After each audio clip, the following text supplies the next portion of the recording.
Coming up on Mountain News this morning, people, organizations, and governments from around the world are pledging money to help rebuild the Cathedral of Notre Dame.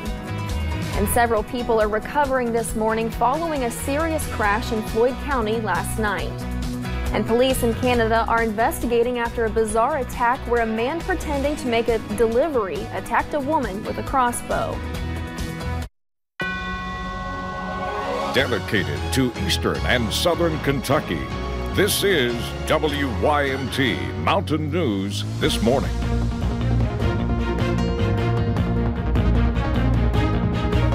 Good morning, I'm Taylor Upchurch. Today is Wednesday, April 17th.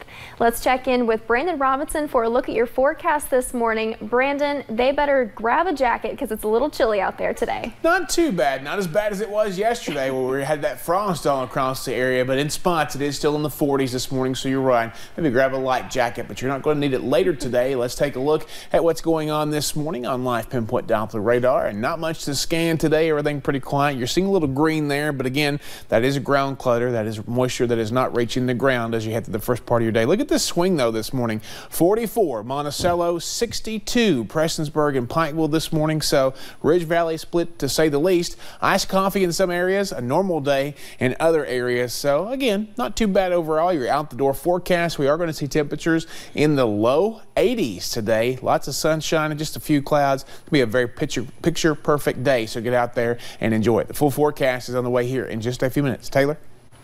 All right, thank you, Brandon. Fundraising to help build the Notre Dame Cathedral in Paris has already topped more than $700 million. A fire burned for hours Monday in the centuries-old building, destroying the iconic spire and wooden roof. Some of the historic artifacts, like the crown of thorns, believed to be worn by Jesus, were saved. French President Emmanuel Macron has pledged to rebuild Notre Dame. Officials say the fire was likely an accident. And seniors at Lynn Camp High School visited the cathedral earlier this month. They reflected on the experience with WYMT's Hannah Reynolds.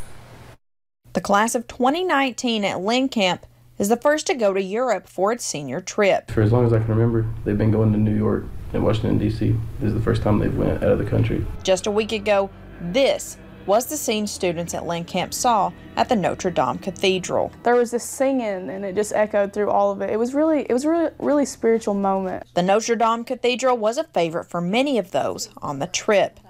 Monday, international news would hit home for students when 850 years of history went up in flames. Immediately I went to YouTube and watched the live streaming of it. Watching the steeple fall, it was really sad. Students say the beauty and history they witnessed will forever be a cherished memory, but now even more precious.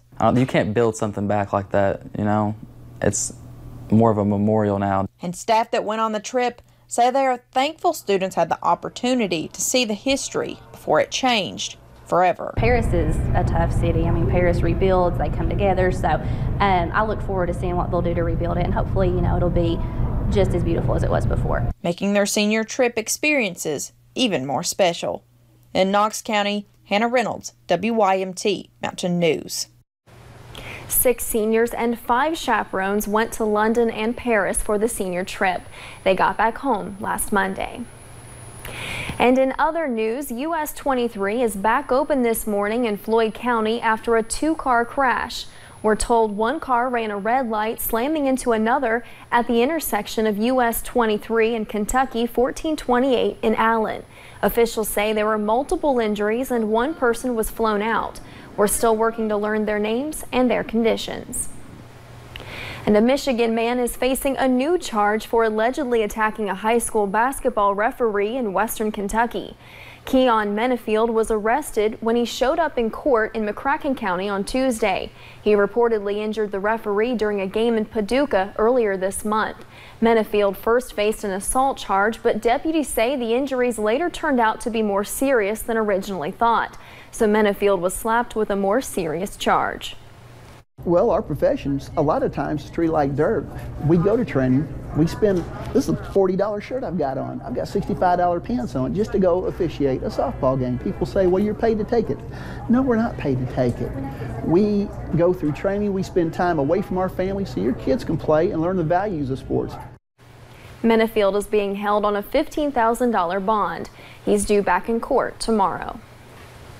And a bizarre attack in Canada. Police say they are looking for the man who shot a woman with a crossbow. They say it was premeditated but an isolated attack. Local police in Ontario say the suspect posed as a delivery man when he went to the woman's home. He was holding a large box concealing the weapon, and after a short conversation, he shot her. After being struck by the arrow in the chest area, the victim suffered massive trauma that was both life-threatening and life-altering. This was not a random act. Comments that were made to the victim by the suspect indicate that the victim was targeted and that the suspect may have carried out the attack at the request of another individual. The 44-year-old victim nearly died from her injuries. Her attacker will be charged with attempted murder once he's captured. And deputies in Laurel County arrested a woman last night following a disturbance at 2 businesses.